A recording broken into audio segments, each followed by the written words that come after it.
Bienvenidos una vez más a El Comentario, un programa realizado por Agustín Sancho Cubero. Este programa está disponible en YouTube y en las principales plataformas de podcasts. No te olvides de suscribirte, es gratis. A continuación empezamos el programa. Hoy nos sumergimos en una partida de ajedrez geopolítico que, la verdad, parece estar llegando a su jugada final. Sí, la tensión es máxima. Tenemos sobre la mesa un análisis muy detallado de la creciente presión de Estados Unidos sobre Nicolás Maduro en Venezuela. Una presión tan intensa que la pregunta es casi inevitable. Exacto. Si Maduro se viera forzado a dejar el poder, ¿a dónde diablos podría ir? Es la gran pregunta. Pues nuestra misión hoy es precisamente esa, analizar ese cerco que se está construyendo a su alrededor y desgranar uno por uno los posibles refugios que le quedan, basándonos, claro, en la información que nos han proporcionado. Es una pregunta clave, sí, porque la respuesta no solo define el futuro de un líder, sino el de toda una región. Vamos a ver cómo se está construyendo esa presión, pieza a pieza. Y luego exploramos ese mapa de salidas. Exacto, que es mucho más complejo y sorprendente de lo que parece. Pues empecemos por el principio de ese cerco. El artículo arranca con una acción muy reciente y con una carga simbólica y legal tremenda. Sí. El lunes 24 de noviembre, el Departamento de Estado de EU designó oficialmente al llamado Cártel de los Soles como organización terrorista. Que lo importante es a quién ponen a la cabeza. Claro, porque según Washington, el cabecilla de ese cártel es el propio Maduro. Y aquí es fundamental entender lo que esto significa más allá del titular. Ajá. No es solo poner una etiqueta, no es simbólico. Al designarlo como organización terrorista, la Casa Blanca se está construyendo, una justificación legal para futuras operaciones militares. Ah, claro. En territorio venezolano, si llegara a decidir que son necesarias. Es como colocar una pieza en el tablero que te permite, en el futuro, hacer un jaque mate militar. Con cobertura legal. ¿Eso es? O sea que no es una simple sanción. Es casi como cargar una pistola por si hace falta usarla más adelante. Exactamente. Y no es un movimiento aislado, porque el artículo lo conecta con algo que pasó justo el fin de semana anterior. Sí, la Autoridad Federal de Aviación de Estados Unidos, la FAO. La FAA, que emitió una alerta. Y una alerta muy seria además. Advertía del aumento de la actividad militar en el espacio aéreo venezolano. Y la consecuencia fue inmediata, ¿no? Inmediata. Varias aerolíneas internacionales suspendieron sus vuelos a Caracas. Y esto es crucial. Es que es un patrón. Primero creas el marco legal para una posible intervención. Y luego empiezas a cerrar las vías de escape y de comunicación. Exacto. Estás aislando al país por aire. Lo que se dibuja aquí es una jaula. Washington no está solo empujando a Maduro, está construyendo metódicamente una jaula legal, logística y militar a su alrededor. Totalmente. La idea no parece ser solo presionarlo, sino dejarle claro que no tiene escapatoria, ni física ni política. Exacto. Y esta jaula no se ha construido en 2 días. La escalada viene de lejos. Sí, el artículo lo recuerda. En agosto, por ejemplo, Washington elevó la recompensa por cualquier información que lleve al arresto de Maduro hasta los $50 millones. 50 millones. Es una cifra astronómica, pensada para tentar a cualquiera en su círculo más cercano. Claro. Y a finales de ese mismo mes, se ordenó un despliegue militar en el Mar Caribe. Calificado por la fuente como sin precedentes. Sin precedentes, justo frente a las costas de Venezuela. La excusa oficial, claro, era la lucha contra el narcotráfico. Una excusa que, según el texto, cada vez se sostiene menos. Se sostiene muy poco, sí. Algunas voces dentro de la propia administración estadounidense ya no se molestan en ocultar que el objetivo final no es interceptar droga. Es derrocar al régimen. Es derrocar al régimen. La guerra contra las drogas se convierte en una herramienta geopolítica. Una fachada. Una fachada para una operación de cambio de régimen, en toda regla. Espera, porque el dato que da el artículo ahora es demoledor. No hablamos de barcos interceptados, hablamos de bombardeos. Sí. Desde septiembre, el ejército de EU ha estado atacando sistemáticamente lo que ellos denominan narcolanchas. Y las cifras son de una guerra no declarada. Son cifras muy duras. El texto habla de una veintena de embarcaciones bombardeadas en los últimos 3 meses. 20. Y muertos. Con un balance de 83 tripulantes muertos. Madre mía. ¿83? Esto ya no es presión diplomática ni sanciones económicas. Es una acción militar directa. Letal. Letal y continuada en el tiempo. a las puertas de Venezuela. Pero, ¿se sostiene la justificación oficial con 83 muertos? ¿O es, como sugiere la fuente, una fachada cada vez más delgada? La línea es increíblemente fina y parece que se está cruzando deliberadamente. ¿Y por si fuera poco? Por si fuera poco, la fuente cita informes de prensa que sugieren que esto es solo del principio de una nueva fase. ¿Ah, sí? La agencia Reuters habla de operaciones que podrían incluir actividades sobre el terreno. ¿Sobre el terreno? O sea, ¿dentro de Venezuela? Dentro. Y The New York Times va más allá. Informa de un plan de acciones encubiertas de la CIA en territorio venezolano, autorizado por el propio presidente. Uf. Es decir, la presión ya no es solo exterior, desde el mar y el aire, sino que se plantea llevarla al interior del país. Exacto. Y si a esto le sumamos que, según el artículo, el propio Trump ha declarado a la prensa que ya ha tomado una decisión sobre sus próximos pasos, el panorama es de máxima tensión. Pues con este escenario, con la jaula casi cerrada, la pregunta sobre una posible salida se vuelve urgente. Inevitable. El artículo hace un paralelismo muy reciente y muy pertinente. El caso de Bashar al-Assad en Siria. Que en diciembre de 2024 huyó del país Y acabó asilado en Moscú. La pregunta es si Maduro podría o querría seguir un camino similar. Y si es así, ¿Hacia dónde? ¿hacia dónde? De aquí es donde la cosa se pone realmente interesante, porque las opciones que analiza la fuente van de lo más previsible a lo absolutamente inesperado. Empecemos por la obvia. La primera, casi por defecto, es Rusia. Parece la opción lógica. Putin ya ha demostrado que está dispuesto a acoger a aliados caídos en desgracia. Como al-Assad. Como al-Assad. Hay un precedente clarísimo. Además, la relación entre Putin y Maduro es muy estrecha y se ha cimentado en años de cooperación contra un enemigo común, que es Estados Unidos. Y no solo una relación personal, que también. El texto aporta un dato clave. En mayo, ambos firmaron un acuerdo de cooperación estratégica. De 10 años. De 10 años que abarca áreas vitales como la militar, la energética y la económica. Claro. Para Maduro, Moscú no sería solo un refugio, sería la continuación de una alianza. Y para Putin. Para Putin sería apuntarse un tanto geopolítico enorme. Acoger a un líder derrocado por Washington En su propia cara. en su propia cara. Una jugada de ajedrez, como decías, en toda regla. Sí.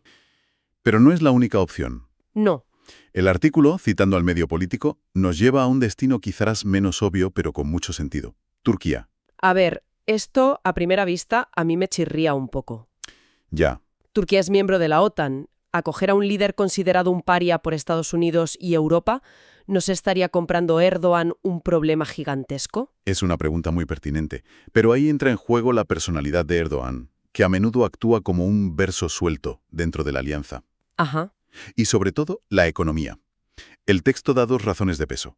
¿Cuáles? La primera es la sintonía personal entre ambos líderes, que se ven como figuras fuertes que desafían el orden establecido. Y la segunda, y más importante, es pragmática. El dinero. El dinero. Venezuela ha usado a Turquía durante años para evadir las sanciones económicas, especialmente con la venta de oro. Claro, Turquía ha sido la gran puerta de atrás del oro venezolano. Exactamente. Ankara ha seguido comprando oro y petróleo a Caracas ignorando el embargo internacional. Entonces, ¿para Turquía? Para Turquía, acoger a Maduro podría ser la culminación de esa alianza económica y una forma de asegurarse la continuación de esos flujos, además de reforzar la imagen de Erdogan como un actor global independiente. Entiendo. Por cierto, la misma fuente, Político, también deja caer el nombre de Azerbaiyán, probablemente por una lógica similar. Intereses energéticos y geopolíticos. Eso es. Vale. O sea que las opciones fuera del continente americano parecen sólidas. Pero volvamos más cerca. ¿Qué pasa con Sudamérica? El artículo analiza la opción de Brasil. Que históricamente tendría todo el sentido del mundo. Totalmente. Brasil tiene una larguísima tradición de acoger a asilados políticos de la región. Tiene la tradición, pero no tiene el contexto político actual. Y ese es el muro. Ese es el muro con el que se topa esta opción. El presidente Lula da Silva, a pesar de su afinidad ideológica en el pasado, se ha ido distanciando de forma muy visible de Maduro. Sí, y el artículo marca un punto de inflexión muy claro. Las elecciones venezolanas de julio de 2024. Sí. Cuando Maduro se autoproclamó vencedor, sin presentar las actas, mientras que la oposición sí lo hacía. Ahí la paciencia de muchos líderes regionales, incluido Lula. Se agotó, totalmente. Esa maniobra tensó la relación hasta casi romperla. Y hay otro factor. Sí, la política interna brasileña. Con elecciones a la vista el próximo año, para Lula, acoger a una figura tan tóxica y controvertida como Maduro sería Un suicidio político. un suicidio político. Sería regalarle a la oposición un arma potentísima. Es un marrón político que sencillamente no puede permitirse. La tradición de asilo choca con la supervivencia política. Frontalmente. Vale, parece que la opción latinoamericana se complica. Pero, ¿y el aliado ideológico por excelencia? Cuba. Me refiero a Cuba, que el artículo describe como un destino casi obvio, un destino natural. Sobre el papel, es el destino perfecto. La conexión ideológica es total. Pero la realidad que pinta el artículo es que Cuba ahora mismo no está para fiestas. Atraviesa una de las peores crisis sociales y económicas de su historia reciente. Sí, los detalles que da la fuente son desoladores. Háblale apagones diarios de hasta 12 horas, Incluso en La Habana. incluso en La Habana, y de un brote de una enfermedad misteriosa aún identificada que está causando estragos. Con ese panorama, ¿Realmente pueden permitirse el lujo de acoger a Maduro? La conclusión del texto es que no. no pueden. Acoger a Maduro, con todo el dispositivo de seguridad, el séquito, los recursos que requeriría, sería una carga absolutamente insostenible para el régimen de Miguel Díaz-Canel. Que ya tiene bastante con lo suyo. Bastante tiene con intentar que su propio país no se le venga abajo. Como suele decirse, la solidaridad ideológica es fantástica hasta que tienes que pagar la factura de la luz. La cruda realidad económica. Se impone. Madre mía, el panorama es más complicado de lo que parecía. Los vecinos no pueden o no quieren y el aliado ideológico no está en condiciones. ¿Y entonces? Y entonces llegamos a la quinta y última opción que plantea el análisis, y que a mí me parece la más rocambolesca de todas. Qatar. Es la gran sorpresa, sin duda. Una monarquía del Golfo, con relaciones excelentes con la administración Trump. A primera vista, no cuadra por ningún lado. Para nada. Pero si rascas un poco, tiene una lógica interna muy potente. A ver, explícame esa lógica, porque yo no la veo. Lo primero, como señala el artículo, es que Qatar ya tiene experiencia en acoger a lo que podríamos llamar actores incómodos. Ah, No le tiembla el pulso. El ejemplo más claro es que toda la cúpula política de Hamás reside en Doha. Están acostumbrados a gestionar perfiles controvertidos si eso sirve a sus intereses estratégicos. vale, entiendo. Se posicionan como mediadores globales. Exacto. Tienen experiencia en manejar situaciones diplomáticas complejas. Pero de ahí a meterse en el avispero venezolano. Ya, pero es que lo fascinante es que, según el texto, ya están metidos. Ya. Qatar ha estado jugando un papel discreto pero crucial de mediador entre Washington y Caracas desde hace tiempo. Y aquí el artículo suelta una pequeña bomba informativa. ¿A qué te refieres? Desvela una negociación que tuvo lugar con mediación catarí. Ajá. En ella, la propia vicepresidenta venezolana, Delcy Rodríguez, llegó a poner sobre la mesa una oferta. ¿Una oferta de qué? La dimisión de Maduro en un plazo de 2 a 3 años y la convocatoria de nuevas elecciones a cambio de un levantamiento de las sanciones. Un momento. ¿Me estás diciendo que el propio régimen venezolano ofreció la cabeza de Maduro? Eso dice la fuente, ¿sí? Eso es una revelación enorme. Demuestra que la salida negociada se ha contemplado al más alto nivel. No es solo una especulación externa. Exacto. Y lo que también es muy revelador es la respuesta de Washington, según la fuente. ¿Qué respondieron? Un rechazo de plano. Vaya. Esto te dice mucho de la postura estadounidense. No buscaban una salida negociada a largo plazo, querían una rendición casi incondicional. Y eso explica la intensificación de la presión. Claro. Pero lo importante aquí es el papel de Qatar. El hecho de que estuvieran mediando en una negociación de ese calibre demuestra que tienen la confianza de ambas partes. Ya veo. Qatar podría ser el lugar perfecto para una salida pactada. Una especie de jubilación dorada, discreta. Y que permita a todas las partes salvar la cara. Exacto. Washington conseguiría su objetivo, Maduro salvaría la vida y su fortuna, y Qatar se apuntaría a una victoria diplomática espectacular. Se consolidaría como el gran mediador internacional. Vaya tela. Sería una jugada maestra de diplomacia para ellos. Convertir un problema en una oportunidad para reforzar su imagen global. Entonces, si recapitulamos todo esto, el panorama es clarísimo.